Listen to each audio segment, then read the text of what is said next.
Well, Mike, it's a rainy day outside, but it's comfortable in here, I hope.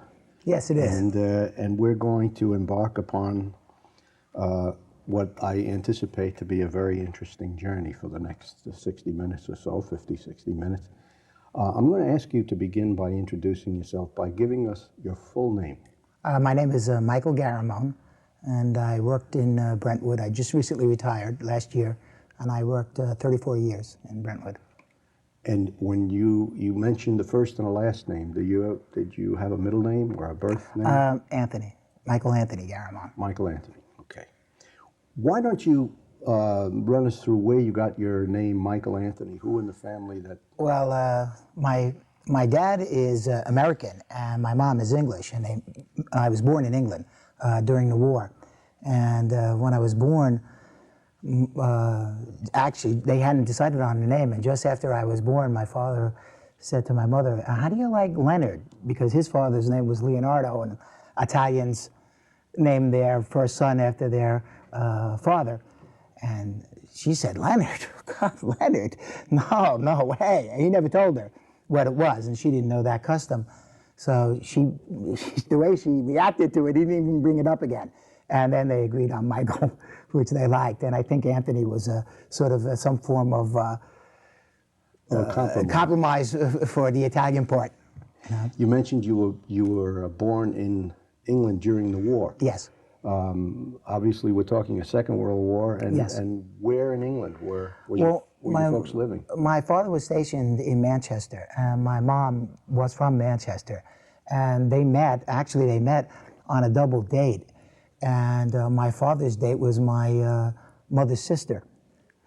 His friend, Tom, had met my mother and asked her out. And she wouldn't go out with American Soldier unless her sister came along.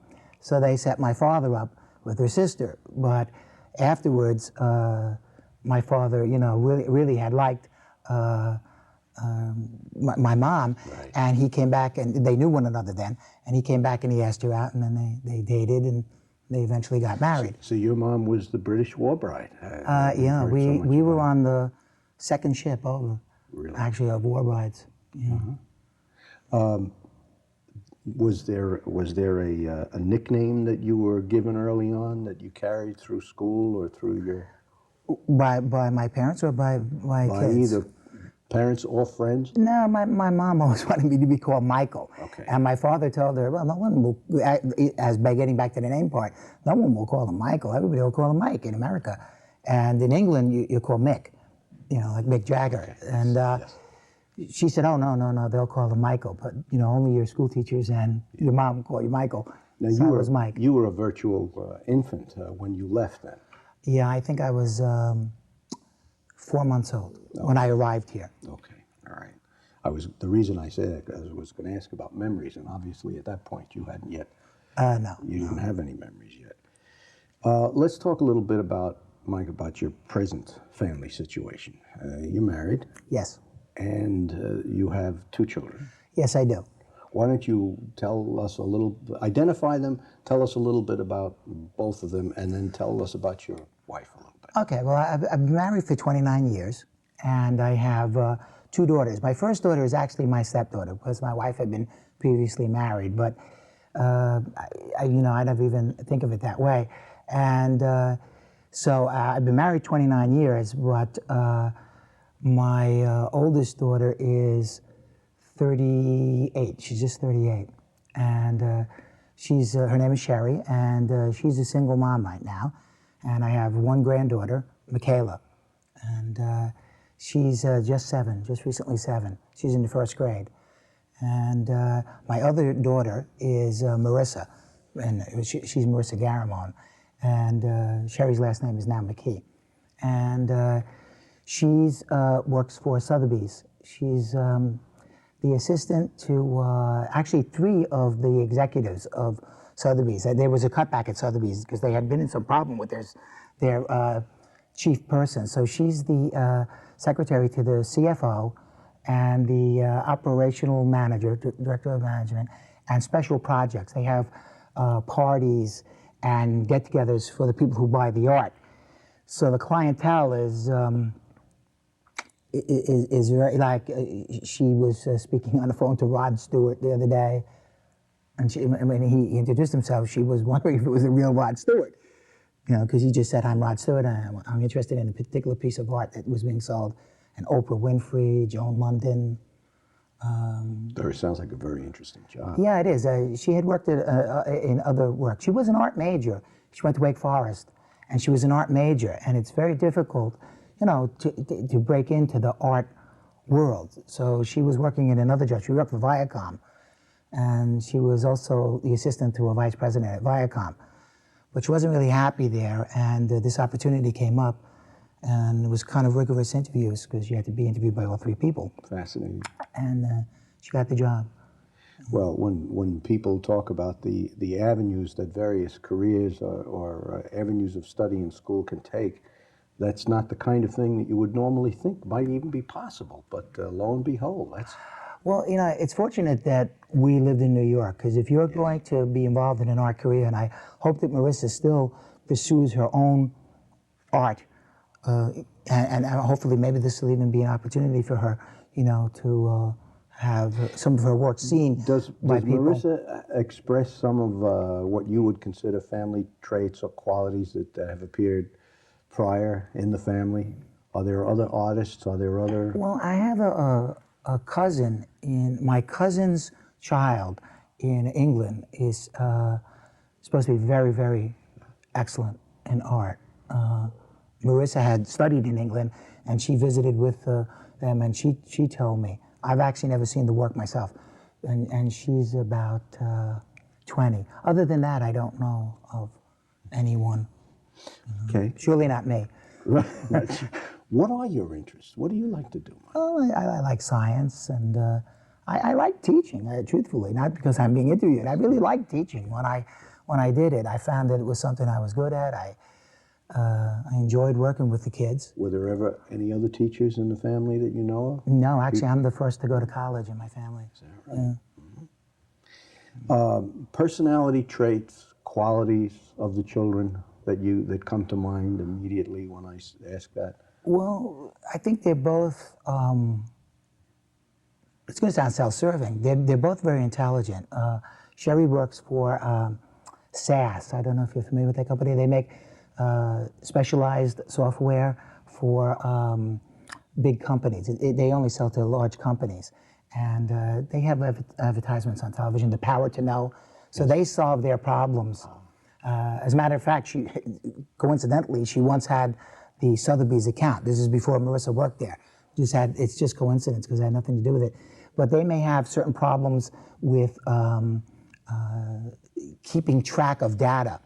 So Sherry is the go-between. She's she deals with the clients and their problems. So she has a knowledge of it. She doesn't actually design the software.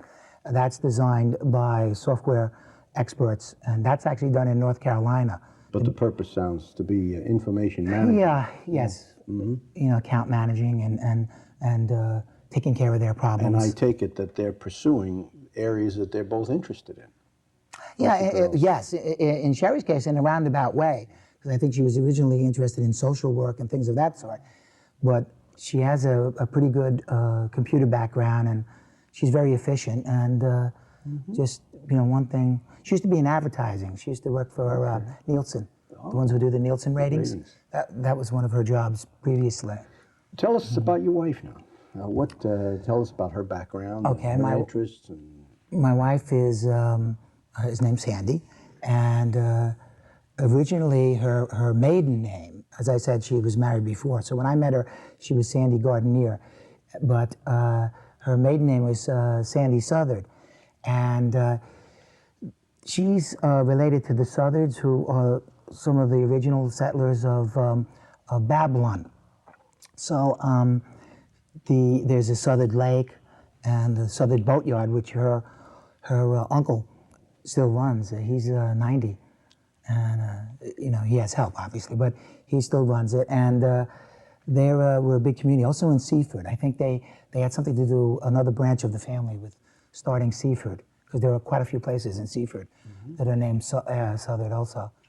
And she when I met her, she was, I don't know, you know, she was an adult. I'm not sure if she qualifies, but as being an orphan, because her parents died when she was young, both of her parents.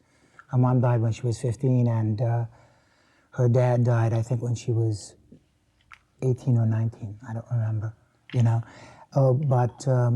So she had a close relationship with her aunt, who's now passed away also, and other people. And it turns out she also comes from, on her other side, since her mother died at an early age, she wasn't really familiar with her mother's background, because her mother was originally from Detroit, and she knew where her mom was buried, which was up in New Paltz. And we once went to go see the grave, because she had never really been back. And we couldn't find it, because it turns out no one had put up a marker.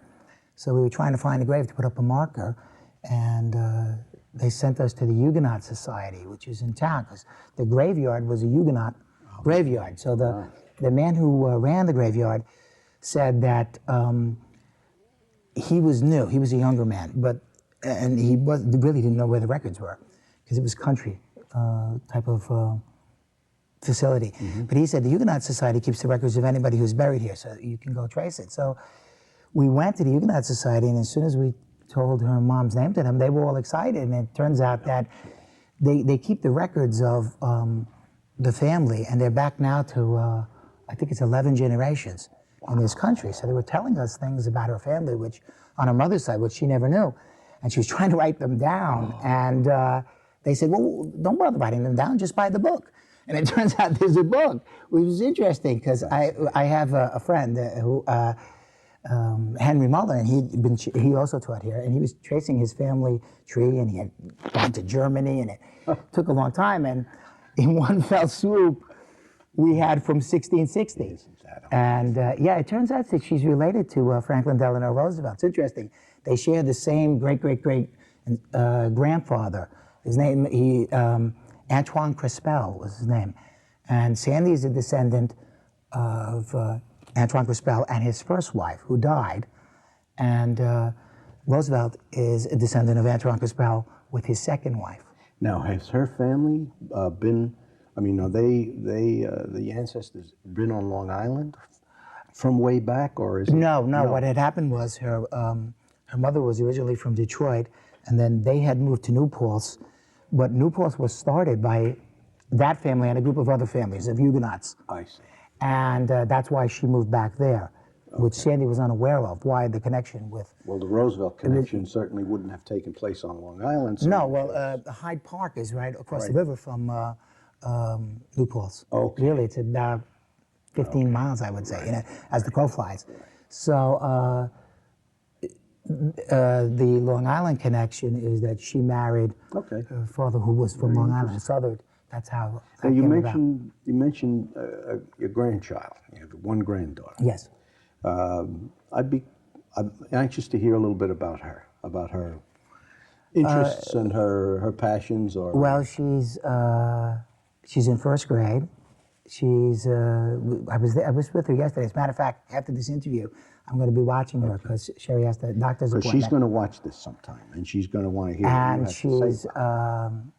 she's a very good reader. She was reading to me, and she reads very well. And Sherry had asked her teacher, and she said that they had moved. They live in Belmore, but they had been living in Port Washington in an apartment, and Sherry bought a house in Belmore, so she hadn't actually met the teacher.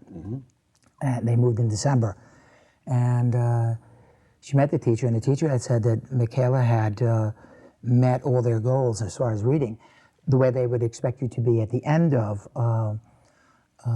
the school year, and that was a couple of months ago. So she's really reading quite well and pretty fluently, good decoding skills, and she likes to read. Very good vocabulary. She's very tall. She's 4 foot tall, and she's just 7. Yes. She's pretty athletic. Does she read? She reads to you, does she? Does she? Yeah. Oh, yeah. That's terrific. Well, but you know, I think part of it is that she was read to a lot, and we did, and Sherry did, and the magic of books. yeah, I think so. Yeah. Mike, you were born during the war. What year would that have been? That you were born? Well, my mom, I was born in Macclesfield, England, which is a small town outside of Manchester, because my parents got married while the war was going on. And then not that long afterwards, my mom became pregnant with me. And if you were pregnant, they brought you out of the cities. Oh, I see. Because they were still bombing the cities. Right. But I was actually born after the war was over, because I was born in November of 45. Of 45. Okay. But I was born in it was a mansion that was taken over because the man who owned it was a Nazi sympathizer. And they confiscated his mansion, and they used it as a hospital. Okay. And I don't remember the name, it slips my mind. Now, My when dad you would know. when you came back to the States, as you mentioned earlier, you were only several months old when you Yes. came to the United States for the first time. Did you live then on an army base, or was your father being discharged? No, my dad was discharged. My father had left before we got here. We got here in 1946, and he was sent home not that long after I was born, because the war was then over, and he left England in January. And where would that have been when you say here? Where Well, is here? to Brooklyn, and Brooklyn. he lived with his mom, Okay. and his father had passed away, and he lived with his mom and his other brothers and sisters who still lived at home. They were a large family. And what part of Brooklyn was that? That would have been, I guess it was Bushwick where they lived. Yeah. So you and your mom and your dad then lived with not just your own nuclear family, but you had the extended family around. Yeah, we did for a few months until they could get on their feet. What are and get some a of the place. earliest memories you have of that time? I don't actually remember it. Only things that have been told to me. I only remember when we were on our own. But I see. my grandmother, who had lived a long time in the United States, but had been born in Italy. At first, she served my mother. They would be eating Italian food, and my mother wasn't used to Italian food. And she would make her boiled meat and potatoes, because that's what she thought English people ate. Until an uncle, not even my father was embarrassed to tell my grandmother that, and my mother was embarrassed to tell him that they actually ate other things than that. And my uncle Tony told her, Mom, I think that English people do eat other things than the same stuff every night, So then she made her other food. Yes, that's but it wasn't really out of prejudice or anything. No. It was actually out of misknowledge. She just thought that's what she would like to eat. But your earliest childhood memories then didn't take place until you and your mom, dad were alone. In your own Right. We place. lived on Evergreen Avenue in Brooklyn, also in the Bushwick section. What are some of those memories that come back to you? Well, it was an interesting neighborhood. It was a real ethnic neighborhood. We lived on top of a drugstore. The end of the 40s, early 50s? Yeah, I actually remember, I guess, from about 49 is my first memories that I can, really remember. About 4 years old. And we lived over a pharmacy. And the man who owned the pharmacy, his name was Eddie Mafara. And he just was in love with me. He thought I was the greatest. And by the time I was 8, I was delivering, in those days, people didn't have to pay for anything. Everybody had a credit line. And it wasn't one of these slick CVS type places. Yes. He was an elderly man, and people paid him as they got the money. So I knew every diabetic in Bushwick because I delivered the insulin, and who got the certain types of insulin. And I was doing that about 8 or 9 years old. That I remember. And before that, I used to go in the back room, and he used to let me play with. He sold games and different things, and I would just play with the games, and he would talk to me, and he liked me. So he wanted me to be a priest. He was very religious, and he was trying to convince my parents that I should become a priest. He was a single man. He never married, and he said, "Oh, he's smart, and he'll make a good priest." I don't think my parents were all for that. That wasn't their ideal. They weren't as religious as he. Reminds me of that sequence from It's a Wonderful Life. Yeah, it does. It's funny because that's kind of what I did. I hung around. I didn't mix up anything, but I hung around in the back, and I liked being with him, and he was just nice to me. Yeah. You know, Great. there was a vault. They had a vault. We lived upstairs, and you would go down a stairway, and there was an iron door in case anybody tried to rob the store from the back. Right. And it was a vault, but he'd always have the door open. And I would come through this vault into the back in the morning for me. You know, that was before I went to school. And then when I went to school, I used to hang out a little bit after school. A simpler time. That's all. It was. When my brother was born, he's a lot younger than I am, 9 years younger. We used to get juice and things of that stuff, you know, baby stuff. And we never paid. We paid at the end of the week or the end of the month or when you got paid. They would just write it down. I remember that distinctly. And that was a Bohat. That was a chain store. You just go in and they would say, oh, we know your parents and they'll pay. And they always pay. Yeah. Do you have, speaking of your parents, do you have specific early memories of your mother and your father? In what manner? Just any fond memories that you have of your mother, of her, in her daily routine or an event. Or my mom recently passed away. It will be 2 years in December. Oh, thank you. And she, you know, she was very, very English, and she, you know, she always told me that I was English. And until I went to school, I had an English accent. And I know that, but by hearing me now, I soon lost that. But because I was with her most of the time. My father worked nights when I was young. So, you know, he would come home. I would see him for a little while, but he would go to sleep. And then I was with her all the time. So I sounded a little bit like that Jane Leeves who's on the Frasier show. Because my mother sounded somewhat like her, a little rougher. Her accent's a little more polished, or as my mother would say, posh. That's what, and a cross between the Herman's Hermits from the 60s. That's what she sounded like, a little bit like that. So that was your influence then? Yeah, and that's what I sounded like when I went to school. But she lost it. She had friends that we came over with. She had a friend, Dolly, who she met on the boat coming over, another war bride who was from London. Because what we did was we sailed from Southampton. So you went to London and then we sailed from Southampton. And they stayed friends for their whole life. And Dolly never lost her accent. She still had a very heavy English accent. Is it true that they say on the moments of stress, people who have lost their accent go back to it? I think so. You pick it up on the telephone. And when my mother went for a few job interviews, they offered her, she had a nice voice, and people would want her to take jobs like the announcer at a store. Okay. Yes.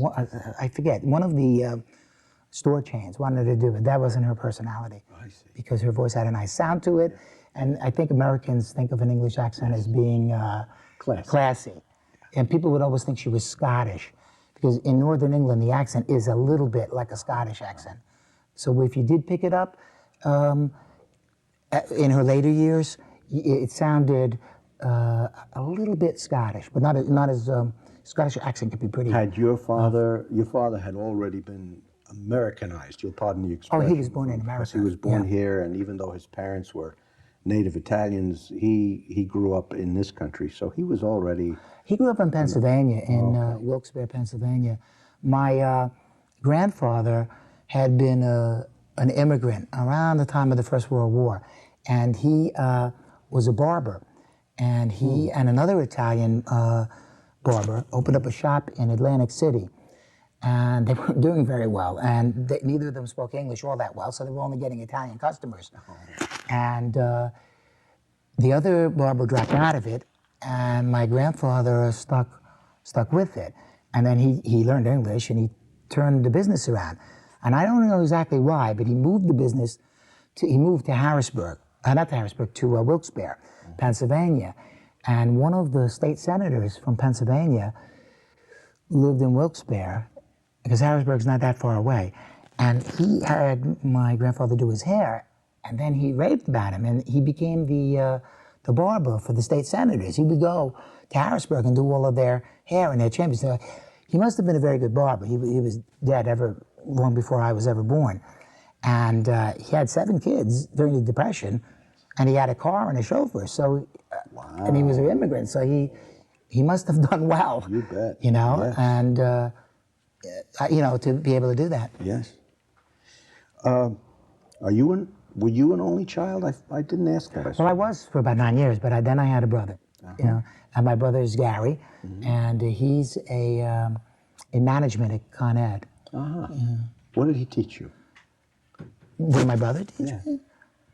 Well, I think that I like the idea of having a younger brother. When I did. I'm just wondering if if you learn anything from your siblings by siblings, even if it's just by example. You look at them, you observe, you watch, you see. Well, I admire the way Gary has risen in Con Edison, because when he first went to college, he wasn't that interested in college, and he dropped out, and my father was a bit annoyed with him, and he wanted him to finish school, and he said, well, you'll have to have a job. And my brother went for an interview at Con Edison, and at that time, I guess he was 18, and they were only hiring people who were 21.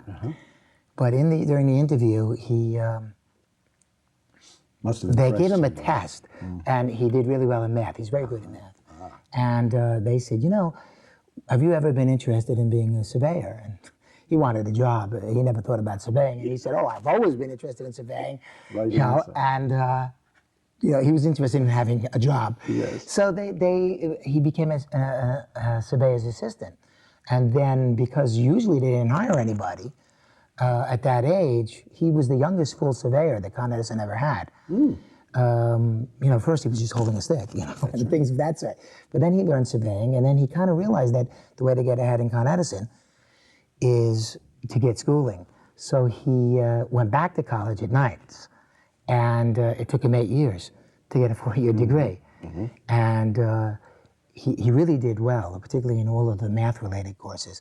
And then he was running a computer division for them downtown.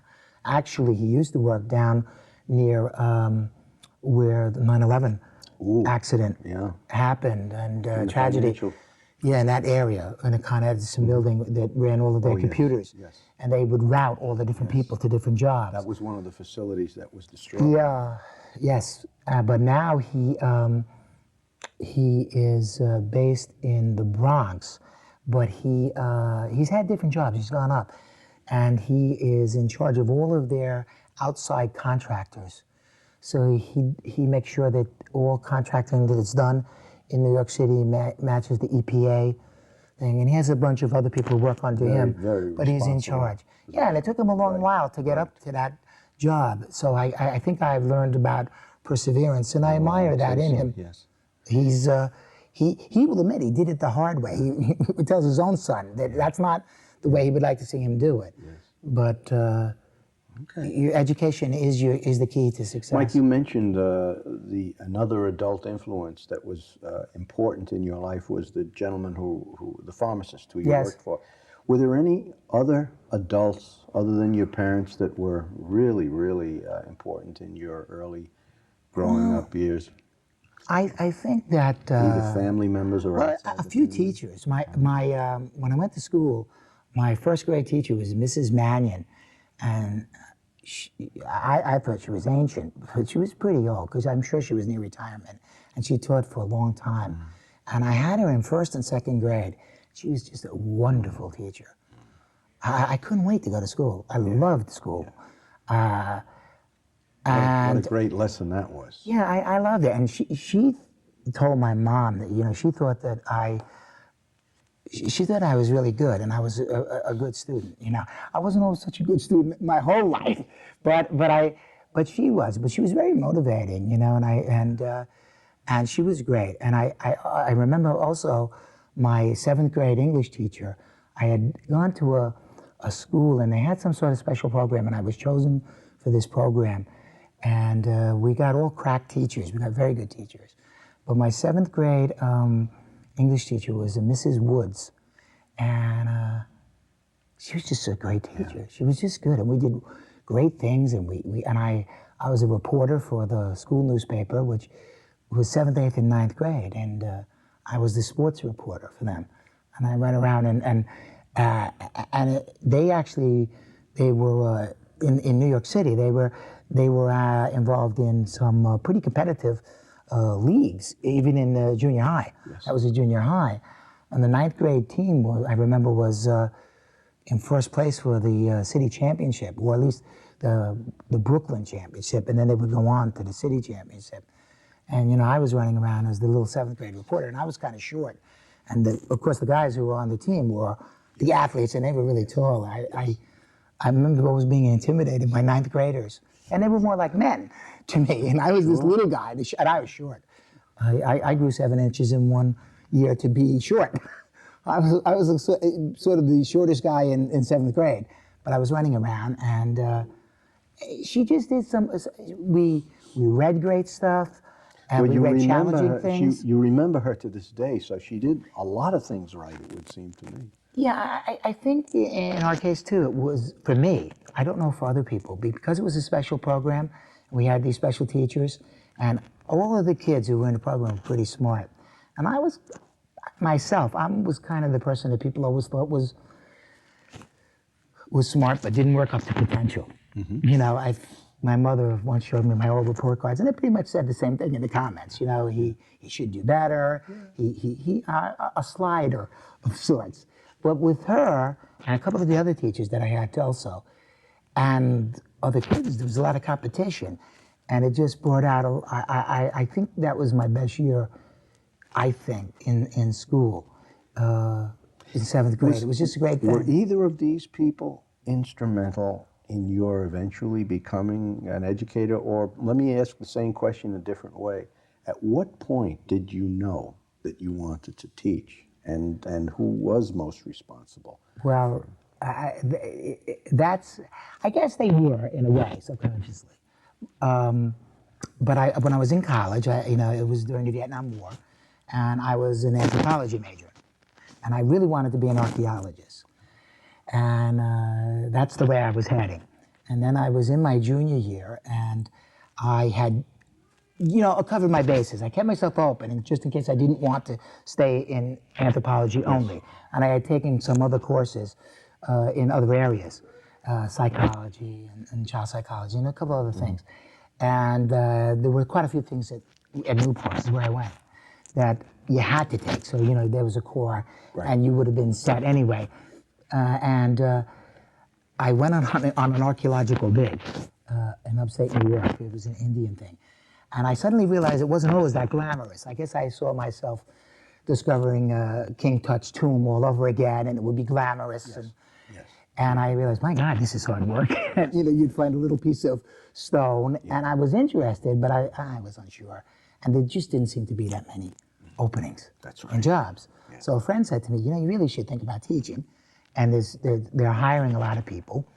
And also, you know, there's a chance that if you get a teaching job, you won't end up in Vietnam, because I wasn't dying to end up in Vietnam. Right. And so I thought, well, let me see. I'll go and I'll do you had to student teach twice in New Paltz. And once you student taught with a group of people, and they had their own campus school, because there was a school right in New Paltz. And the people who ran the campus school were all master teachers, and a few of them had doctorates in education. And there was a Dr. Hain, and there was a Dr. Levine, or two that I remember. And I ended up in Dr. Levine's class, and I was student teaching with 4 other people, and I knew them from around campus. And mostly we watched. And then you would get certain little lessons that you could do. It was very structured. And now this is during the 60s. This is during the 60s. This would be 65, I guess, or maybe 66. And this Dr. Levine was a great teacher, so you were watching him, and you know, you took pointers. And then he asked, does anybody want to do a lesson, take the first lesson? And there were 5 of us. So I'm just thinking, it's better to go first, because then he has nobody to compare you to. That's exactly my slider mentality, because then you'll go first and he'll cut you some slack. Yes. So I immediately volunteered to go first. And he said, the lesson has to be on current events, and I want it 15 minutes in length, and I want you to cover you know, things that I want you to relate it to 5th grade students.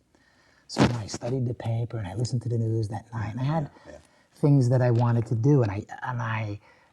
There was some article was about Mao Zedong, and I thought, well, that'll be good, and I'll tell him that, The microphone moved. Oh, I'm sorry. It's okay. It moved and we keep catching the stubble on the bottom. Ah, okay. Should I No, that's No, start that's from where I am? Or? No, Yeah, that's that's fine. good. I'm sorry. I That's didn't good. mean to interrupt. Thank you. Thanks, Eric. So Mao Zedong. So one of the articles was about Mao Zedong. So I said, somehow I'll work that in, and I'll look for, I'll tell him about, Mao really being his last name and Chinese people. Maybe that'll be something they'll be interested in. So you had like a cross section of kids in the class. You had, just kids who lived in the town, but a couple of the kids were professors' kids. And so, you had an interesting class. You had a wide range of ability levels, but basically a pretty nice group of kids. So I got up there and I started to talk, and I was getting responses. And if you've taught, it's like, I think, I tell people, like, if they ask about it, and teachers always seem to know, I think it must be like being a stand-up comedian, something I would have loved to do, but I'm just not funny enough. If people are laughing, suddenly it starts flowing. Yes. And I'm getting responses, and I'm going on, and I'm looking in the back of the room, and one of the other four people that's observers going like this. And I've lost track of the time, and I realized it's 35 minutes. And he said 15 minutes. Oh. And we also had to go to gym in like 5 minutes. So I'm wrapping it up, and I got in that thing about Mao, and I was like so excited, and they were actually interested. Yes. So I said, I guess, I see it's almost gym time, and I cut it short, and I thought, oh, that's a bad way to get out, because I just sort of got out quickly. So he took them to gym, Dr. Levine, and the others were sitting there, and they were saying to me, what do you do? I don't want to follow you. You were good. Oh. And I knew I was good, but you don't really know. Yes. And then he came in, and I thought, oh, he's gonna, I'm gonna hear it about going over 35 minutes, because he was pretty specific about it. So it was the first thing he brought up about delimiting a lesson and understanding how to get out. Mm-hmm. And then he said, Mike, it seems like you have some future as a teacher. And he was friendly, but he never like tossed out compliments. And then I was hooked. Then I knew this is what for me. This is it, because I like doing it. And and it wasn't just for me. It seemed like it was fun. Yes. If you make it exciting, Yes. they'll like it, and the show-off part. That's it was great to be. Everybody watches you, and that part was fun. So that's when you knew you were definitely hooked. Yeah, I knew then. Okay. That's when I knew. I'm going to get ahead a little bit of myself here, but what was the Brentwood connection? Well, after I student taught down here again, the second student teaching. First you had to go through that and get a passing grade, and then you had to student teach again, usually nearer to where you lived. Okay. So since most of the people were from somewhere in New York State, the university had connections with most of the school districts. So I student taught in East Northport. That's where they placed me. Yeah. And I student taught in 4th grade. And I had a pretty good experience. And then I decided that when I went back to school, I was a junior. That whole year I had been in a student teaching program, once at the campus school and then down in East Northport. And I went back as a senior, and I started thinking, where do I want to try to apply for a teaching job? So I was thinking of applying up in the New Paltz area, because I liked the New Paltz area. And I did get an offer for a job at Highland, which is near Highland Falls, which is near New Paltz. And I was considering it because I liked that area, and I was thinking I'll be near some of my old college friends, and it's very nice up there. But then they were paying more money on Long Island. I was going to say. And I said, I really should get interviews on Long Island. So I scheduled a couple of interviews in one day, which was really a bad idea. I think I had 4 interviews in one day. And I came down for the day, and I went to different interviews. And Brentwood was one of them, because I lived in Carmack with my parents. And I went and I saw Charlie Black, who was the principal at Northeast. And I came in, and some of the interviews had been very, very formal, and his was casual. We were in his office, and he had a small office, and it was late in the day. It was 4 o'clock. It was my last interview, actually. And, we talked a little bit, just casually, to get to know one another. And then he said, Mike, I was in the Korean War, and I know that a lot of people are teaching, and school districts are giving them waivers, if they get drafted. And I just want you to know, before we start the interview, that I'm not against that. People do that, but I personally won't do that because I was in the Korean War, and it just conflicts with my beliefs about Wow. serving your country. So before we have the interview, do you want to have the interview? And I didn't even, I was surprised he even said it, and I thought, I want to have the interview. So I just said, no, I'm looking to have a job. And at the time, I didn't realize it. But I think now, in retrospect, over these years, 30-some years later, that my tone of voice and the way I said it, and that he'd already liked me from our previous conversation, that was it. Because I think that was, because then he asked me other questions, but because right at the end of the interview, he said, this job's yours if you want it. Okay. And I didn't know what was going to happen because a couple of people told me they were going to call me. So I said, well, gee, thanks. And I do have a couple of other districts that are going to call me and may call me for, because I had all those interviews in one day. And I said, can I let you know in a couple of days? And he said, sure. But I liked his way of being so open about it. So I didn't even think about the draft thing. And then the next day I thought, geez, he had the job and he seemed like a nice guy. Maybe I should have told him yes, and I'll worry about these other things, when they happen. So I called him back and I said, I'll take the job. And that was it. And then And then you worked in his building? Yeah, then I started there in the Northeast. And And how long were you there? In that building? 34 years. And how long did he continue to be the Let's principal? see, Mr. Black was the principal for, I think, it's a long time ago, but I think it was 7 years that he was my principal. I know he was the principal there for 9 years, but he had been the principal before I came. So it was 7 or 6 years. You were never called by the draft? Oh no, I was called as soon as I got the job. In September, I was called and I had to go to a physical. No, actually it was October. I was called for a physical, and they call you up by an area. Yes. So I had gone to R.O.B.S Schools, the Warner School, High School in Carmack when I lived in Carmack. So I went to R.O.B.S Schools and I met all these fellas that I went to school with who were in my alphabet. Yeah. Garramone, Hewlett, right. Fisher. We were all there because we were from that part of the. So we went to Fort Dix, and we went through the usual grilling, and that's an interesting process. Yes. So then I was 1A, and they didn't classify me 1A. They told me I passed the physical, but they didn't classify me 1A till around my birthday, which was in November, around Thanksgiving.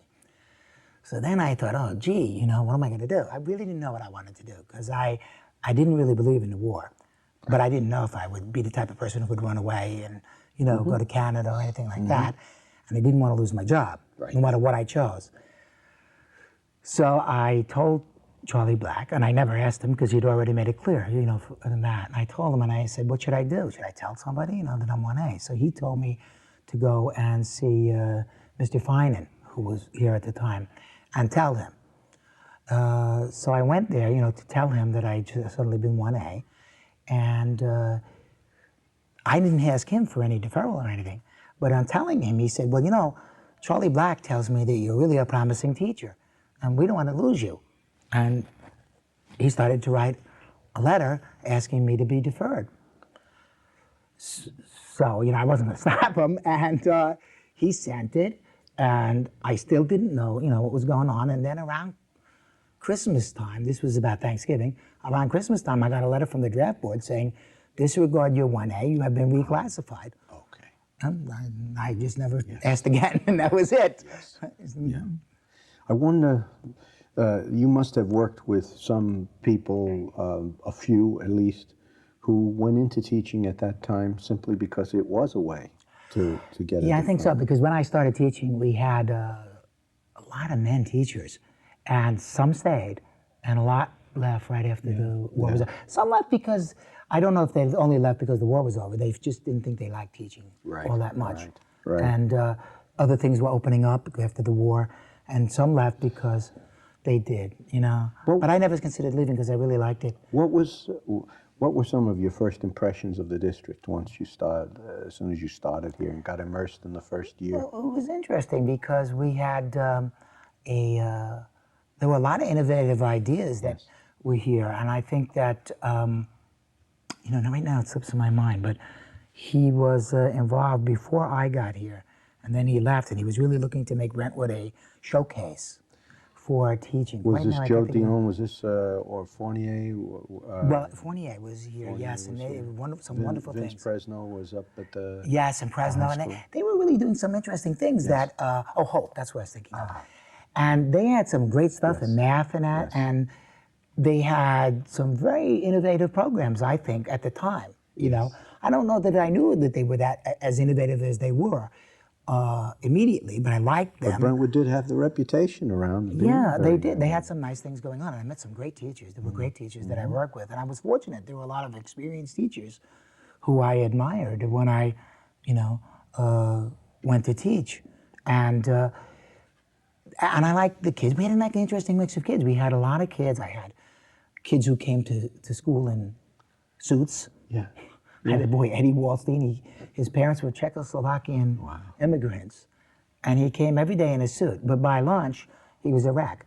He was like Pigpen from Peanuts. He was destroyed. You know, he played baseball, he would slide, he'd rip the pants, and he would be there the next day in a suit again. And it was just different. You know, that, like his parents, for instance, when it was me, the teacher and I, they said that they didn't really like doing it that way. They wanted to do it the European way. They lived near the school, and the father took the day off, and they invited me to their house, and we had tea, and we little cakes, little Czechoslovakian pastries, and you know they were old school Europeans, so it was interesting. Brentwood was a different Brentwood then than it is now. At the time you retired. It was different, and there were a lot of people who were. I also, in one of my first classes, I had a Hungarian freedom fighters child. Really? You know, and it was just interesting. You met a lot of interesting people. It's one thing I really do like about Brentwood. If people ask me now, is that over the years I've taught kids from so many different places. You know, so many different ethnic groups. You know, with the things that are going on now. I've had Palestinian children. You know, I've had Sikh kids, and you know, I was actually worried about a boy that I had a few years ago who moved to Pennsylvania when, you know, there was all this problem that Sikhs were having as a backlash from 9/11. You know, I've had kids from the Philippines, from I think every South American country except Uruguay, and I'm pretty sure every Central American, you know, Isn't that country, amazing? and Yes. Belize. It's great. And all the language groups are here. Yeah, I like that idea. You know, I just had contact with, you know, people from all that some people never get a chance to The know microcosm. somebody. Brentwood, the microcosm. Yeah, you know. Yeah. Did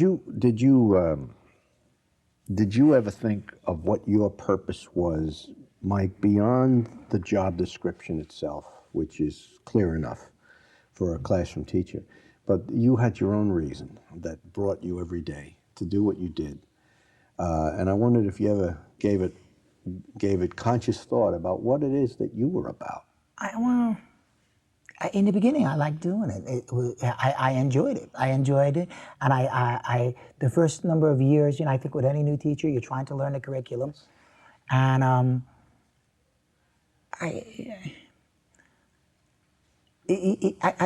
a lot of teaching has to do with personality, and you don't have to have the same personality. I can think of people who are wonderful that I work with who have different personalities than I do. But something about their personality made them great teachers. There's Marie Joralam. She's much quieter, more nurturing, and that really works with kids at an elementary level. There are people who are dynamic. There are people who are inspiring. And my personality's worked with a lot of kids. I don't know that it worked with everybody, and at first you think you can, work with everybody, but you can't. You really can't. But if you're fair with kids, Who were some of the people that you work with that you remember? I worked with some very good teachers. I worked with Ronnie Burr, Marie Juralam, Rita Rosenthal, Karen Stoyan, Vinnie Volo. There were just Joe Corliss when I first started, Joe Rienzi, and there were a lot of Jack Goldstein. Yes. Okay. There were just some people who Joe Bassell was another one. They were good. They were experienced.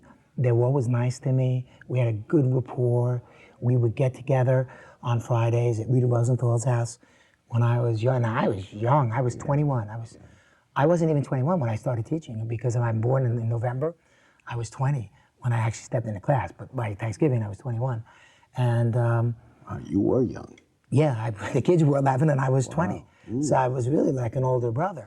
So your relationship changes. In the later years, I'm like a father figure, and then I was like an older brother. Yes. And You still have contact with some of those colleagues that you work with? yes, quite a few of them. Yeah, some have passed away, unfortunately. Yes. But I do have contact with some of them. So the relationship evolves.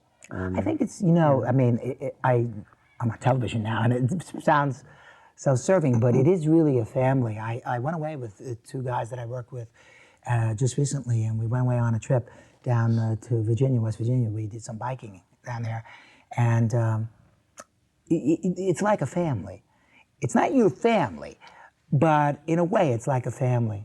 There are people you trust and people you have worked with, and I think it's that way in any job, that people are with people for a long time. But given the nature of teaching, where you do cooperate with one another at different times, and you do commiserate, and part of the way you get through it is to Did you stand off have with any other people. contact with other school districts throughout to compare whether other school districts were like Brentwood or Brentwood was the same or different from Well, other yeah, places? I was fortunate enough to get work for BOCES also. I had worked for BOCES for a number of years. I got interested, I had a master's degree in education.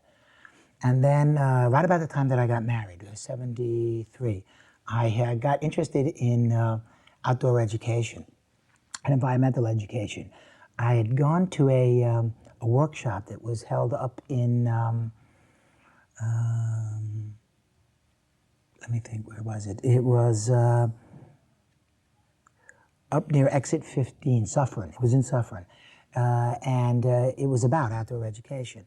And I went with Bob Emmerich, who also worked here in Brentwood. And at that time, Bob was working in Northeast.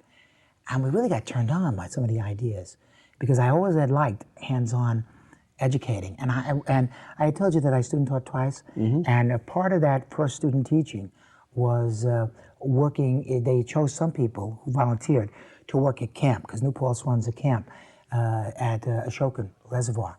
And I liked that idea, so I applied. And the Dr. Levine ran the camp, and so he knew me. And the 2 weeks that I worked at the camp were just great, And I thought, this is for me. I'd never been to camp as a kid. And it was an educational camp. And at that time, they concentrated mostly on science. But now the camp has expanded and all. And I knew I wanted to do something like that. And this was about 7 years into my teaching experience. And this came up. And Bob and I started doing things around the district. And a lot of other people in the district got involved. And we were using BOCES facilities in Nissaquag and at the different beaches. Who was superintendent then? Here in Brentwood. It was Guy DePetro. Okay. And we got involved. And then the people who ran the program asked for some, Brentwood asked for some, the people who ran the program, Ed Zero and Al De Palma, ran the outdoor ed program, for teachers who had done a good job to teach other teachers in Brentwood. And they chose Bob and I. They may have chosen some other people, but Bob and I, I don't know that. And then the district contacted us and asked us if we would teach a workshop, which we did. We taught a workshop for people to learn a little bit more about outdoor ed. And then Ed Zero asked me to work for them at BOCES, teaching teachers from other districts. So they would have a summer program to teach teachers about how to do outdoor ed. And I was one of the people who helped with the instruction, helped teachers. What was the turn on for you? I saw that it worked. And when I was in school, there were times that I always liked school, and I was fortunate. Like, I think that people who were fortunate enough to be good readers. I was just always a good reader. I didn't know how to read before I went to school, but it just made sense, like immediately, And so therefore they do better because they're good readers, and so they always like school. But some aspects of school, the sitting down and the writing, I wasn't all that keen on, and the sitting still. But the hands-on kind of stuff and experiential learning, I always liked. So when I started teaching, I tried to do that, but I wasn't doing outdoor things. And the kids really responded to it, and that was very popular also in the teacher education of the 60s, when you went to school to learn to be a teacher. And then when I started doing the outdoor stuff, the kids loved it, particularly in measurement. And I realized that I still think today that most people can use measurement, but we don't really understand measurement.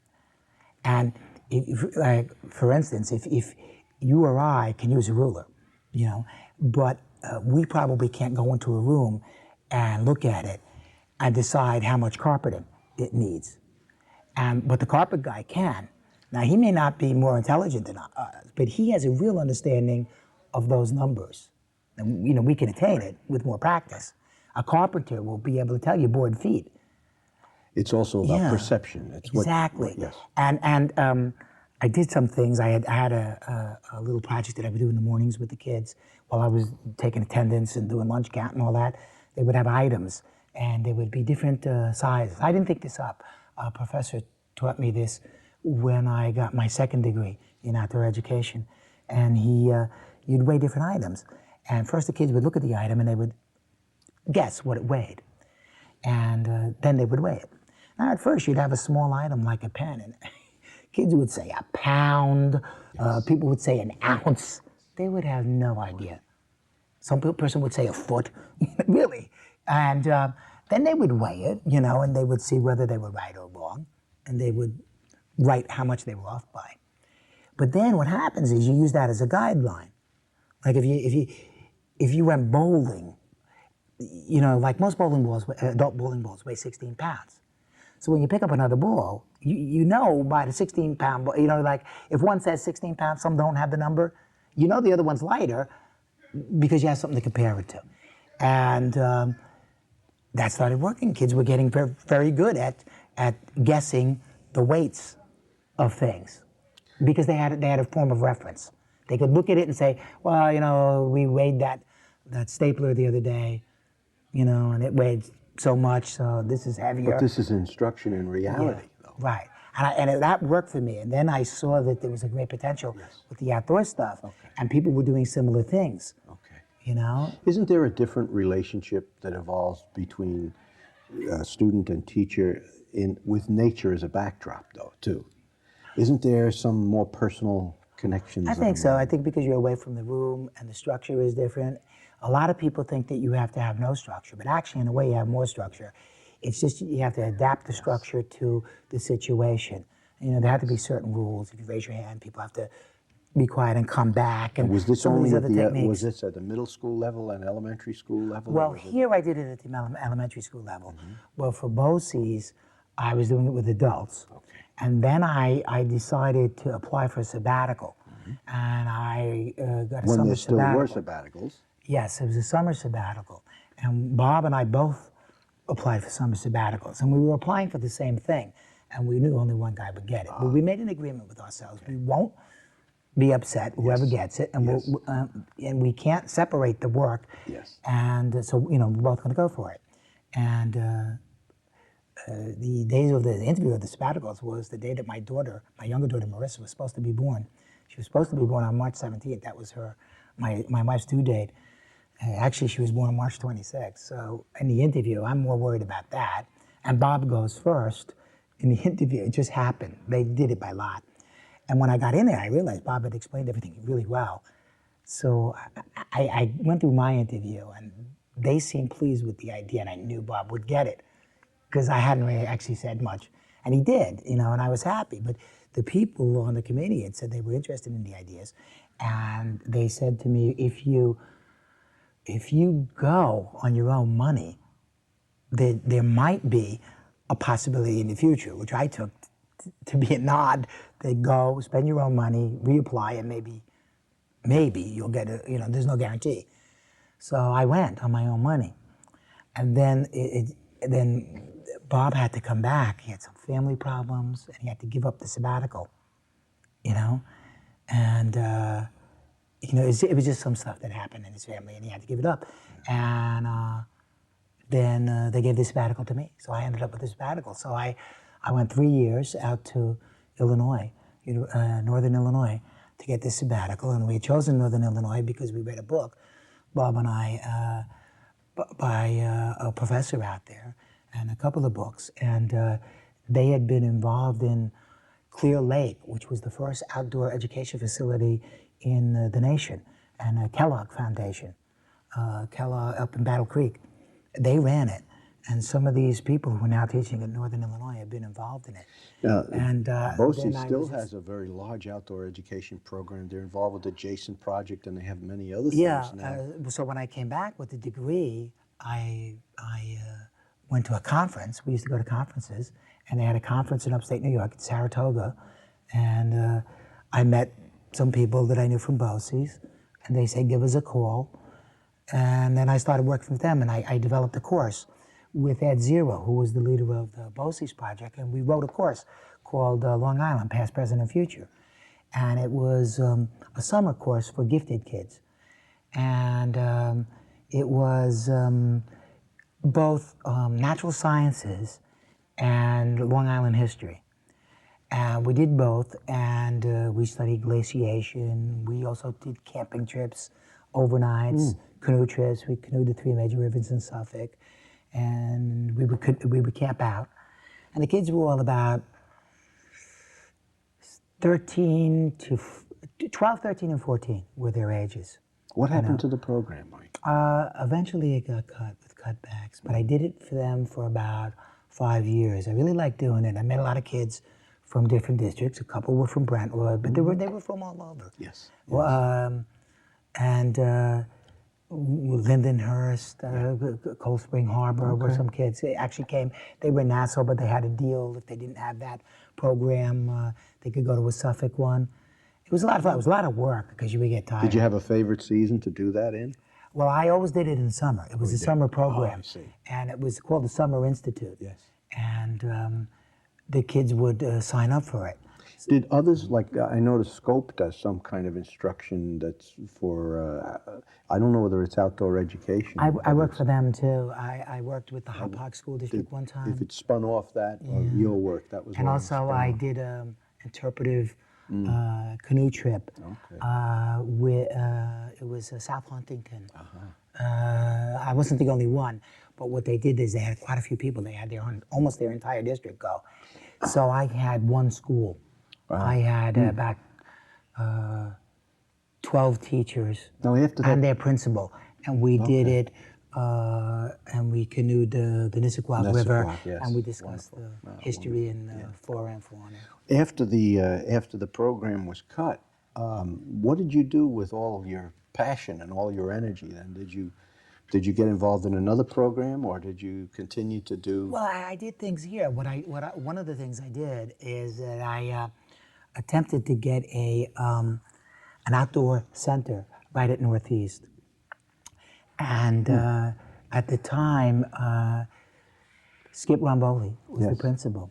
And I pitched my idea. We had an empty room, and there were actually empty rooms at times. And I said, rather than converting it into something else, why don't we make it an outdoor center? And around it was an area of just grassland, but it was kind of unseeded and everything. There was a little bit of blacktop in there, and we could make this an outdoor learning center. So what we could do is we could have the kids in the class that I was working with at the time, design it. We'll find plants, we'll write a grant for it. So we wrote a mini grant, I wrote the mini grant, but Skip encouraged me, and she checked it over for me and such. And we got the grant, and we got, I think it was $8,000 to create this. So we bought some tables so that people could bring the kids out to the area, like picnic tables, if they wanted to. And we got clipboards and things of that sort, so that you wouldn't go out with paper. And then I went to the Bissett Nursery. It's a big nursery that's out east a little bit. It's in Patchogue. And we cut a deal with them. And he told us what we could buy that would attract wildlife, considering that we still had a lot of traffic. And we weren't going to get certain types of wildlife.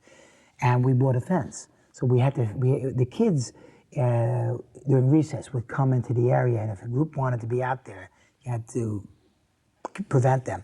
So we put up a little chain link fence, but it was not cut off so that people couldn't get in and out, but it did keep some of that traffic away during recess. And it was used a lot. It was used a lot for a while, and any grade could use it. And the room we used for an entry port. That way you could go in, get your clipboards, get the materials, and I would have a couple of kids from my class who knew where everything was, and they would set it up for the teachers. And if need be, I might come in and do a lesson sometimes, like compasses. I taught the kids, it might be easier. Or, I helped them make up lessons if teachers wanted to. Nobody was forced to use it. Some people use it, not everyone did. But they used it, and it was also a nice area we could take kids out to read, which was kind of nice too. Now, what has happened to outdoor education in Brentwood as of the present time? Well, I'm not sure what's gone on in all different areas. I know that Rudy Koch was still interested and wanted to develop. A couple of years ago, he asked me if I was interested in helping him develop something over at Loretta Park, but then nothing ever came of it, and I've retired. Was Dot Zuckerman in Northeast too? Was she? Yes, and she went to camp with us. We also took these kids away to camp. And, overnight camp? We took them away for a week. For a week? Yeah, we took them to Ashokan Reservoir, the one where I had a student taught at. Yes. Bob and I got that started, Bob Emmerich, who I worked with. And we got that started in 1975, and the first group of kids, we were trying something new in Northeast. At that time, Bill Cowan was the principal, and we tried having the teacher go up with the kids.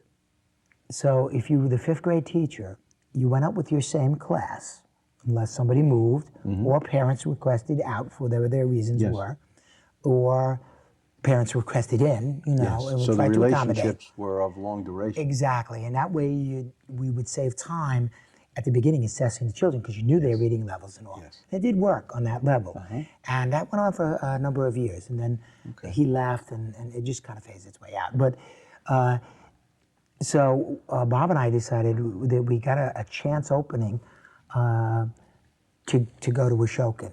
And because I had been to Ashokan as a student teacher, one of the guys who was an assistant had been promoted to the director of the camp.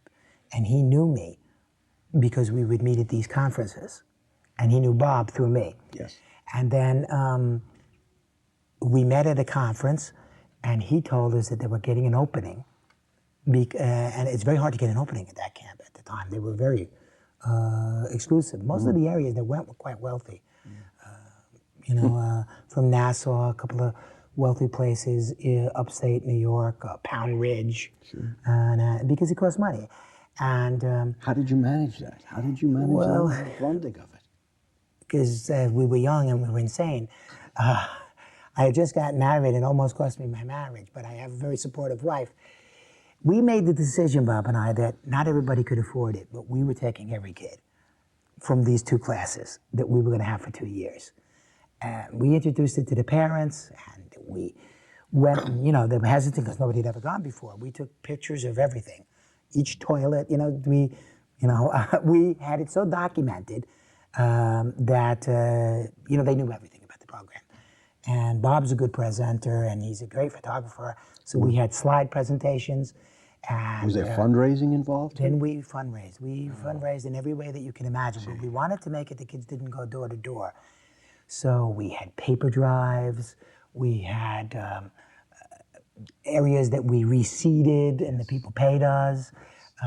We did all sorts of community. We did a bicycle safety. The kids gave a bicycle safety talk to other kids. And then we had a rally, but the rally wasn't for speed. There were people who were checking at different checkpoints, and the kids didn't know, did you make the right signals on a bicycle? And there was an approximate speed that if you were doing everything and traveling at the safe speed. Yes. And then the closest person to that, they were staggered, so they had no idea. They had no idea of what the exact time was. And it was very successful. We got a lot of people. And then we ran a Mardi Gras, which was we needed an extra activity because we weren't getting it right. This was 2 years. So the second year, by February, we said, we're not going to have enough money. And we have to have something. And we saw an Elvis Presley movie, King Creole, and it was about the Mardi Gras. A Mardi Gras, that's what we'll have, because we were wondering, it's somewhat religious, so we'll downplay the religious part. And in Patchogue, there was a guy, he owned a store that gave all the carnivals the stuff that they sell. And he also rented the games out to churches and bazaars. And we had no money to initiate the rental. So his name was Joe Pesapio. He has since passed away. And we would go there every day and talk with him and connive and cajole. And since he was an ex-carnival guy, he liked it. He liked the whole thing. So he told us, you ought to work for the carnival because that's the type of guys you are. And he gave it to us all for free. And he gave, he gave it to us where we would, on concession. He marked everything down that he gave us and the wheels and all that. And we would pay him on what we used. So if we lost anything or anything got broken, we would have to pay too. But gee, we made a ton of money. We made a ton of money, and everybody made money because the whole school got involved. So each class could do their own separate events. So some decided to make cupcakes, and some decided to run little games of their own. But the draw were all these fancy carnival-like games, and everybody pitched in for free, and the parents were great. We were really rolling at that time. I don't know if I could do stuff like that now. That's right. Because I was 33 years old, and I had no, I was actually younger. I was 29, and I had all this energy, and Bob was the same age. And the energy got contagious, and the parents got turned on to it. And one parent was a butcher, and he somehow got he worked for a big firm, and he got his supervisor to donate all these sausages for free. And then, but instead of making a ton of profit, we could have made a lot more money. We sold them at very reasonable prices. So people were getting sausage heroes for like $1. Yeah. But even in those days, you would have paid like $2.50. Yes. And the bakery, Entenmann's, and that donated stuff to us for free. And the cafeteria ladies came in and cooked the stuff at night, because the carnival was at night, because you make more money. And it was on a Friday night is when we had the carnival.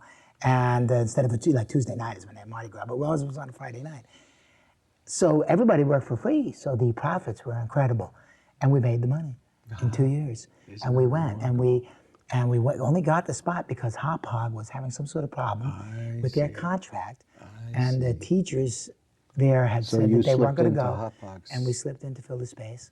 And then we had it ever since for 25 years. Wonderful. With all that energy, Mike, did you ever have time or energy to devote to the professional organization, to the Brentwood Teachers Organization? Yes, I was a member. No, I never was an officer or anything like that. No. Okay. But I was a member. All right. And it was just, what made it happen is Bob, though. Because if you have two people, you never want to let the other person down. Yes. Yes.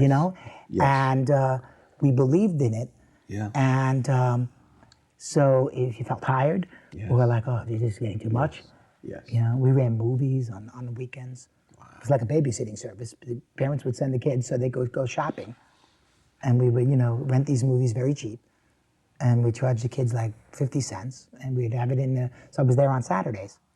So, but the movie we would get the movie, you know, they were old movies like Understood. Yeah. you know, black and white movies, and so they would all be G, Right. you know, and then the kids would love them, but they'd only pay 50 cents. But we were making maybe it cost us $12 to rent the movie, and we would make maybe $50. Yeah.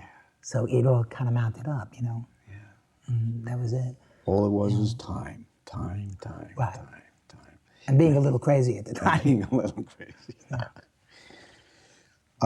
I've skipped over a lot of things, and I want to go back just to round out of you.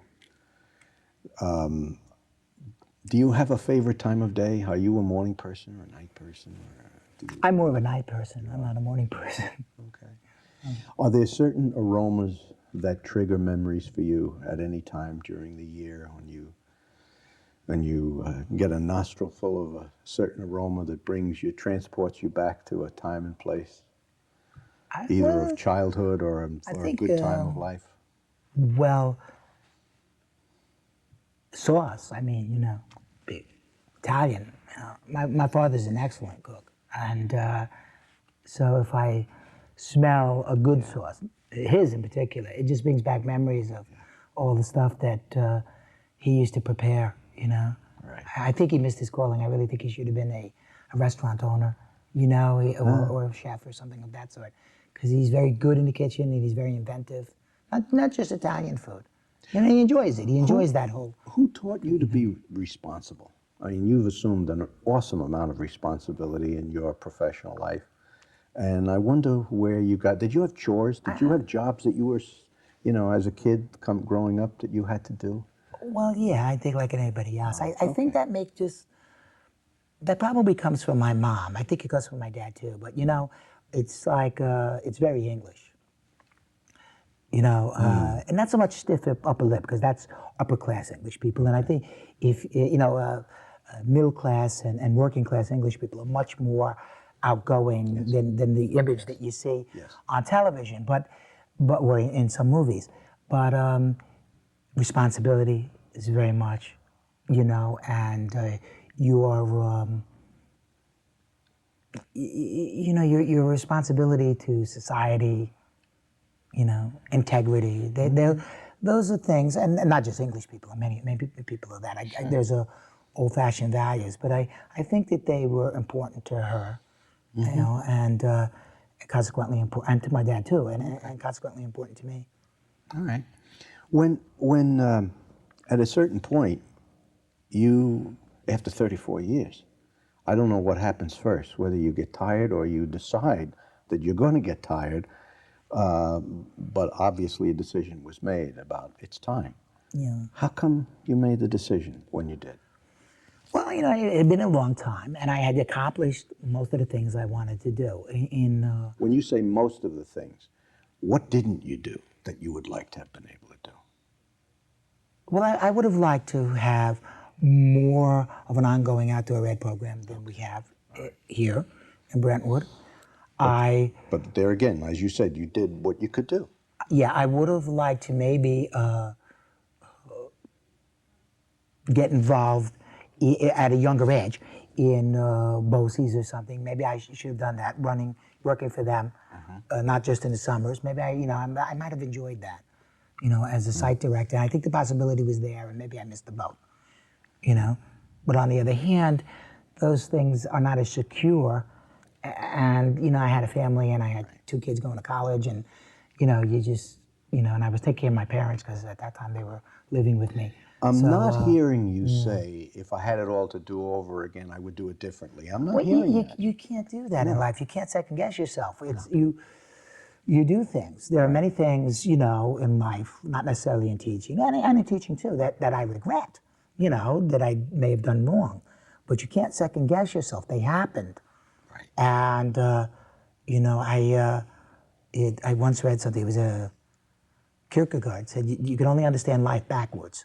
I may be misquoting him, but it was basically, that was what he said. And it's true, you can never understand it as it's happening. And in retrospect, you understand certain things, like that thing I told you about Charlie Black. I never thought about it. And then later I thought, I guess the way my tone of voice or something made him say, this is going to be a guy I can get along with. And we did get along. We did get along. And I wanted to work for him, you know. I think you probably answered this question, Mike, but the accomplishment that you're most proud of for all the years. I think keeping Ashokan going for 25 years, because Bob got transferred to another school. Remember, there was a time period in Brentwood when people, if they had less seniority, and there was some sort of glitch in his seniority, because actually we had started at the same time, and he didn't lose his job, but he got transferred to Southeast. I think first to Twin Pines, then to Southeast. And it was more difficult to keep it going. And we had some setbacks, and you know, I was pleased that it went as long as it did. Yeah. Because as I meet young adults, you know, you meet people at the mall, Sure. and you never recognize them because you had them in the 5th grade, and they're men or women. But they recognize you. Yeah, and they introduce themselves, and then you remember them. And one of the first things they say is, "I'll never forget Ashokan." And if you've given people that many good memories, you know, that's good. You know, and people tell you things like, I've gotten, you know, letters about my teaching too. And when I retired, I got a few letters. At the end of my career, I was fortunate. I won a couple of awards that, you know, Tell us about those. What were they? well, you know, I was inducted into Elementary School Teachers of America, and also Honor Teachers of America. You know, I can't think of it's terrible. I mean, but I can't even think of the name. It's an organization where students who are exceptional students and have qualified as exceptional students then choose the teacher that they felt was their best teacher and would meet the same criteria. So, Wonderful. What a girl, compliment. Kelly Malone, who I had a number of years ago and had moved from Brentwood, she was nominated by her high school. I think it was a Catholic high school, actually. I don't recall her high school. And then she, it's Who's Who of American Teachers. That's what it is. Yes. Who's Who of American Teachers, because she's Who's Who of American Students. And she recommended my name, and then I became, and that was an important one for me because it came from her. Yes. And that's what made it important. And I also, a few years ago, I think it was 94, I was the Elementary School Science Teacher of the Year in Suffolk County. And I won that award, it was 94. So that was nice. But the awards, you know, I mean, people say there's an award, they're just awards. Because they actually work, you know, people always say this, like movie stars, they sound like phonies. But it is the work, it's the work. Yes, it is. The award, truthfully, in 94, I don't think I did all that much to warrant, because it's of the year. And I think I received it more as a lifetime achievement kind of thing, you know. Right. But there were other years I think I might have done more, and you know, didn't get the award. But they're just things. But I think that a lot the people are remembering that, and when I did retire, I guess, you know, people still live in Brentwood, and they must have relatives, and they tell other people. And I got letters from people that I taught years ago who are adults, thanking me, and that was special. One young lady is I don't remember her married name now, but her maiden name was Ria Delera, and she's a child psychologist, and she lives in Kansas City, and her relatives live here, and somehow they got wind that I was retiring, and she wrote me a letter. And certain things that I had talked about, and I had this expression that I would say, if you did sloppy work, that you're, you know, I'm overly dramatic, as you can see from this thing. You know, I'd hold up a piece of crumpled up paper, and I'd say, you know, if you dress nicely, you know, how you represent yourself in the paper represents you, in a way. So when you hand in a paper, it's one thing if it's right or wrong, but you want to hand in something that, you know, you want to represent you. Well, she took it to heart much more than I, and she wrote that she even thought of that when she was doing her doctoral thesis. Now, the first time I ever got a letter like that, I had gotten one before from a young man, John Bauer. He became a lawyer. He wrote me a letter, and he said that I helped him through law school. And truthfully, I poo-pooed it off. I thought, I didn't take the law tests and all that. But I never really understood it at the time. But what he meant, I think now, is that, and what he mentioned in the letter, that he wasn't always crazy about school. And he got excited by some stuff that we did, and it made him see school differently. And, and I guess I motivated him. And How did you know it was time to leave? I didn't want to hit a wall, and I had things I wanted to do, also. And, it's nice. You think you're going to live forever, and you may not, And I kept thinking, gee, I have my own pursuits that I want to, follow. And suppose I stay too long, and then I just, I get sick and I can't do them. Or I pass away, and then I will have never done the things I want to do. And I also didn't want to hit the wall. It's like a marathon, And for me, I have all these corny stories, but I remember my wife is not a big baseball fan, but I convinced her to go to a game one time with me. And we went to see the Mets. And Willie Mays was playing for the Mets. Now, this I remember very distinctly because it was meaningful to me. Now, I was never a Giant fan, but I knew that Willie Mays was incredible. So at the game we were at, he misjudged a fly ball. And he was old, and it dropped. It dropped behind him, and they were playing the Reds. They scored a run, and then the people were booing him. And I told my wife, you can't boo Willie Mays. Now, he messed up. Yeah. Some people have done it so long, so long, you can't boo them. That's right. You cannot boo Willie Mays. You can't boo Mark Messier. Like in sports or something like that. You can't boo Robert De Niro. They mess up because people mess up because that's the nature of what you're doing. But you can't do that. But people stay too long. Boxers, for most of them, they stay too long. So it's always been in my mind, and I always remembered that. And it was funny because later in the game, he hit a home run. But they lost in extra innings, 2-1, had he not, made that botch. And he retired a week later. So it turned out that was the last home run he ever hit. And, we just happened to be at the game. Yes. And I always thought about that. Mm-hmm. And that was years ago. And I just thought, you don't want to stay past, your time. And in the last few years, I was finding it just harder to get as motivated. And the way I did teach, when everything goes well, takes a lot of energy. Yes. I could do it, but sometimes I get tired. Yes. And I said, I don't want to get to the point where so one day you walk in and you say, I can't do this. I don't like it at all. Like when you run in a marathon, you suddenly say, I can't go any further. So you stopped before you got I don't want to get to that, What are the things that you wanted to do? I'm not in such wonderful shape. So I had neglected my body for many years. And I thought, I want to get back into shape. And since I've retired, I've lost about 25 pounds. And I seem to be losing more. And I'm much more active. And I actually go to the gym. I was one of those guys who had a gym membership, but never actually saw it. Maybe showed up once a year. Excellent. And then got so sore that he never went back again. And I have some outside interests, and I have other friends here from Brentwood who have retired, and we go biking. I've gotten into mountain biking. We just got back from West Virginia, where we did mountain biking, which was great. It was fabulous, and it's just nice. And traveling, I wanted to see some things. And is there a book? You're a reader, and you've read a lot.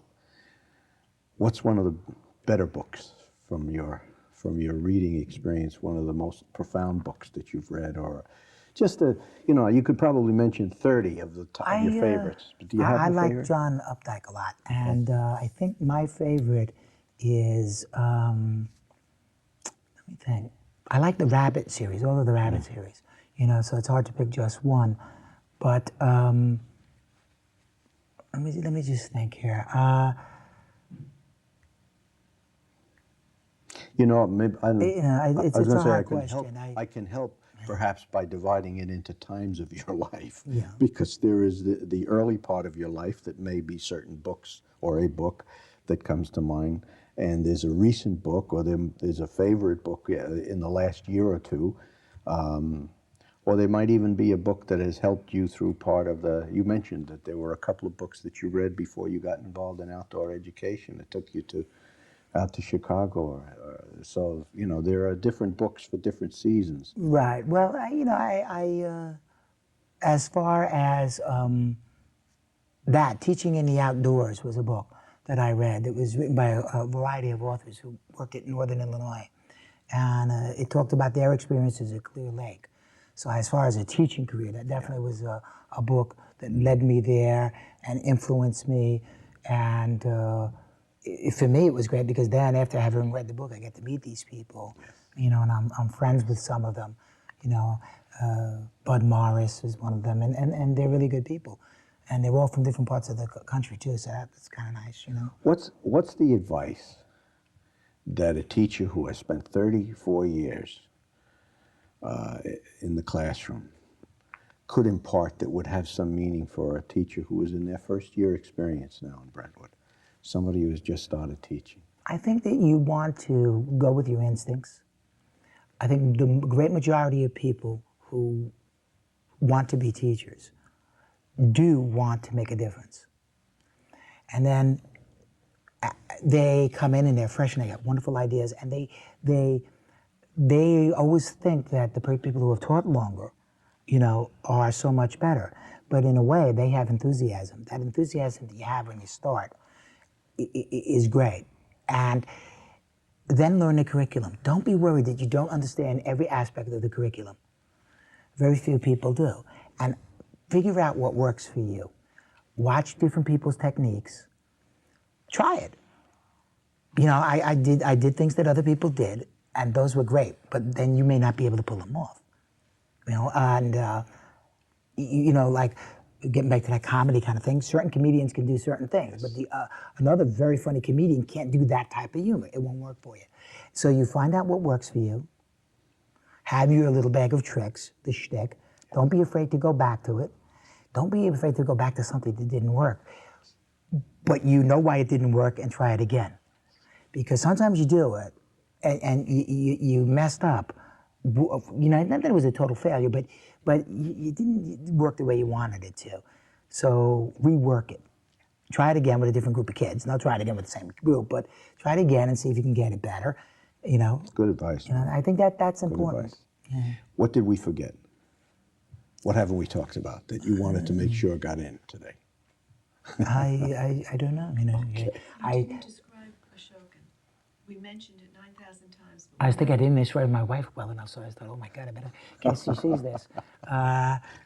She's delightful. Yeah. You can talk about her, but you have to tell what Ashokan is, because we mentioned Okay. it, but we don't really know what it is Okay. on the tape. Okay. Well, Ashokan is a camp that's run. It's New Paltz owns the camp, State University at New Paltz, and it's a division that's run by certain people. At the moment, Andy Angstrom is running it. He's the director of the camp, and it's a school-based camp. So while the kids are there, they get it's school, but it's not school where you're doing a heavy amount of writing. There is some writing, and that it's more hands-on. So you have a variety of activities. It's not all science. And the teachers who are going can tailor the program with the help of the staff that's there to what they want. You could go all naturalist if you'd like to do that. Do bird identification, plant identification, pond ecology, things of that sort. They also are kind of unique. I always thought it was the best camp. There was a lot of good camps in New York State. Frost Valley is a very good camp. But this particular camp has colonial crafts. So when the kids are there, each kid, if you choose to have them do it, gets an opportunity to go to a blacksmith shop and make something in a blacksmith shop. There's a variety of different projects that they can do in, say, a 2-hour session. So they'll be there roughly 2 hours. They'll hear about the history of it. They'll talk about why it's dark in the blacksmith shop, how the blacksmith uses this to look at the colors of the iron, and those colors tell him how hot the iron is. But then and how important he was to the age of homespun here in New York State. And but then they'll get to make something. And they have a choice. There's a few different things that they can make, plant hangers and sconces and different stuff. So this combined both the book knowledge and the Yes, and experiential they can do knowledge, right? tinsmithing also. Right. And they talk about how the tinsmith would be itinerant and travel around and stay with the Sounds families. ideal. Yeah, And then the great. kids make some projects. That's great. Broom making, a variety of things like that. We also taught them canoeing. Yeah. So and water safety. Okay. So they got a nice experience bird watching, and they had free time, and in the free time they could do a variety of like non-competitive games. Now, you And, mentioned earlier that you were involved in this and raising money for it as soon as you got married almost, and you said that it almost created a problem there. Well, because my you were honeymoon, I got married on December 1st, and I had been to a conference in November, and then our wedding was planned for December 1st, and then a second conference that I was dying to go to was that weekend, December 3rd. So I went to the conference. My wife, the conference was in Nanuet, and they were doing a lot of conferences there because I had mentioned there was another one in Suffern, because that way people could get from different parts of the state, in the eastern part of the state, to the conference. So I went to the conference during the day. It was my honeymoon, but during the day, one of the days, my wife toured my newlywed wife toured the Ford Motor Company while I was at a conference with Bob Emmerich on outdoor education. That was just one day. So, but somehow. Have you ever won her over to outdoor education? Oh no, she was always behind it. She was, She was fully behind it. But you know, she spent her day. It wasn't your typical honeymoon. Yes, She spent the day going on a tour of the Ford Motor Company while I was away. Describe your wife in 3 words. We don't want to leave her. We're leaving the best till the last, as it was here. But you mentioned you didn't want her to think that you hadn't mentioned her enough. So I want to ask you if you can Well, describe her in I 3 mean, words.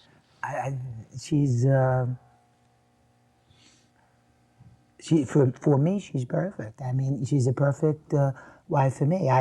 She's understanding. She's intelligent.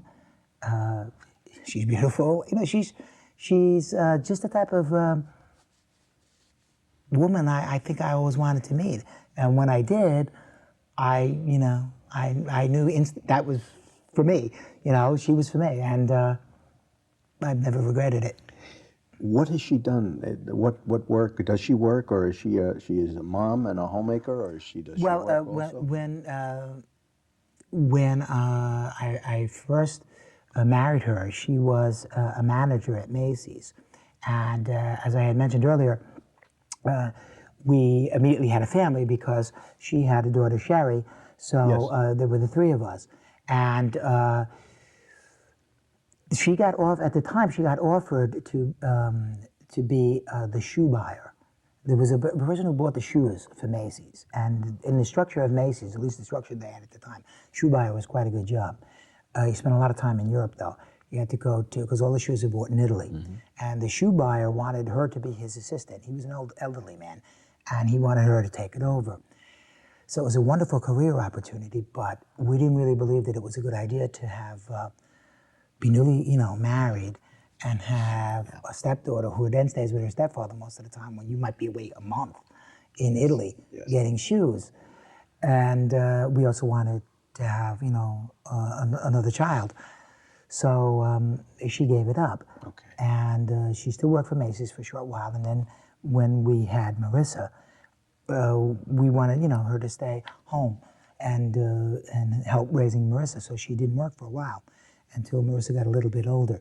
And then financially, she had to go back to work. Okay. And my mom watched her, and she took a part-time job. I think being the spouse of a teacher requires an incredible amount of patience and understanding, because the demands, certainly of the kind of profession that you've had, have occupied a great deal of your time and energy. And you really do need somebody who has patience and understanding to hang with you. Well, I actually think she would have made a wonderful teacher. I met her because she was my student teacher. But we didn't, I assumed she was married because she talked about her daughter. And I never asked. And that was the 70s, and everybody was called Ms. Yes. And God forbid if you asked if they were Miss or Mrs. Yes. So I just assumed she was married. But she was in the process of getting a divorce at that time. And then what happened was I had I told you we had the classes 2 years in a row. And she was subbing in the district, but in the 70s there were just no opportunities. Yes.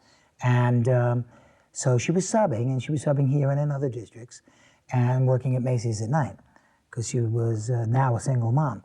And I had a very bad car accident. And I was then, she was a student teacher with me in the 5th grade. And then I was a 6th grade teacher, but I had the same class that she had student taught with. And I had this bad car accident, and I was out of school for about 2 months. And tell me she took over for you. Well, yeah, somebody else took over the first couple of days, and then someone said, we need a long-time sub, and they said, you know, Sandy Gardenier is subbing in the district, and people liked her as a sub. And they said, she knows these kids, so maybe she should take over. So she took over for a while, and I was in the hospital, and then I got out of the hospital, but I was too ill to come to work. And I lived with another teacher, Wally Belinsky, was a music teacher, still working here in the district. And we had a little place. And she called one day to find out about the lesson plans. Where did I want to go? She's going to be there another month. And I hadn't enough lesson plans for that long. So we're talking about it on the phone, and it was hard. I didn't have the books in front of me. And she said, well, maybe I should come over and we can talk about it. And she brought Sherry with her. And Sherry was about 7, I think, at the time. And I was bedridden. I could get out, but I was supposed to lay in bed most of the day because I had broken my ribs and I had a punctured lung and a number of other things. So we're talking about it, and it got to be about 5:30, and she said, how do you eat dinner? And I said, well, when Wally comes home, we have dinner. And he was like, as beginning teachers, you don't make that much money, so he was teaching piano lessons and things, and he would have those after school. So she said, you mean you have to wait that long? And I said, yeah. She said, well, I could make you dinner. I said, don't you have to go home and make dinner, for your home and everything? She said, well, there's just Sherry and I, because I just assumed she was married. My husband and I are in the last stages of divorce. And then I was interested because I liked her. But, she went out and she made me dinner that night, and then I got better, and someone else left on a sabbatical, and she took over that class. And I asked her and Sherry out to dinner to repay her for making me a dinner and buying the food too. And the rest is history. We went to a family place and took Sherry, and we just started to date after that. That's great. That's a great story. Right.